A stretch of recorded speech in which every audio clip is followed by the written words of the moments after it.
देश की माटी तपोभूमि हरि ग्राम है, हरि बाला देवी की प्रतिमा, बच्चा बच्चा राम है, बच्चा बच्चा राम है। हमारी देश की माटी को एक उपमा दी गई है चंदन की, जिसको हम माथे पर अंकित करते हैं। देश की मिट्टी भी चंदन है। सूर्य प्रकट होता है तो देवता है, चंद्रमा प्रकट होता है तो देवता है। हम हर किसी में अपने माँ को, पिता को, अपने देवताओं को ढूंढते हैं। इसलिए तो ये भूमि ही ऐसी है कि हर संसार माँमय है। किसी ने कहा है, हम भीग रहे उन यादों में, अंतर मन से उठती सिसकन, माँ पुनः दर्श दो, बोलो कुछ, निज हाथ खिला भर दो पुलकन। हम अपने देश को भी माँ कहते हैं, जहाँ पर रहते हैं वो भी माँ है। इस पृथ्वी पर चलते हैं तो वो भी माँ है, जल पीते हैं तो वो नदी भी माँ है, और हमारा जन्म भी माँ से होता है, और मरण मृत्यु देवी अर्थात वो भी माँ है। इसलिए कहा जाता है, सर्वम फलविद मेवाहम नान्यदस्ति सनातनम। ये देवी पुराण का अर्थ श्लोक है, जो स्वयं भगवती ने कहा कि मैं ही सनातन हूँ, दूसरा कोई धर्म नहीं है। पर क्या करें, अपने ही लोग अपने से बट गए और दूसरों के विवरण को गाने लग गए। जहां पर पले बड़े उसे छोड़ करके कहीं और चले। ये तो अन्याय है ना हमारे सनातन के साथ।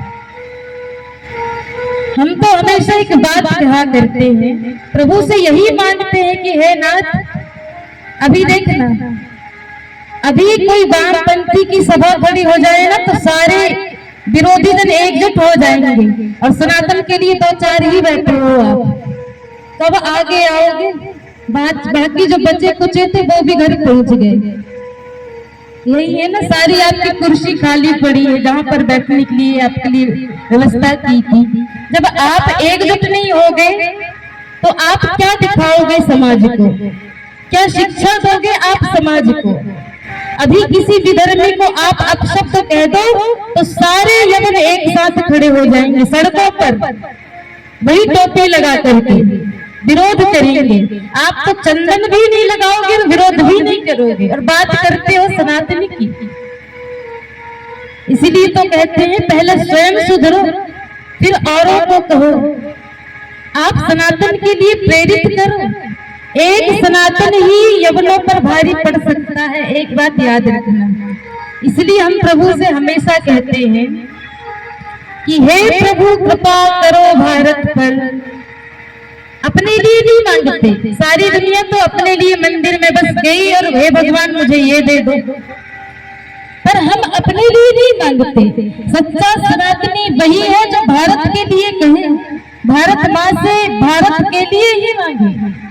किसी ने बड़ा सुंदर कहा है कि हे प्रभु कृपा करो भारत पर, शेखर भगत सिंह बिस्मिल सब, मात्र 3 बलिदानी दे दो, अथवा राणा और शिवा से केवल 2 अभिमानी दे दो।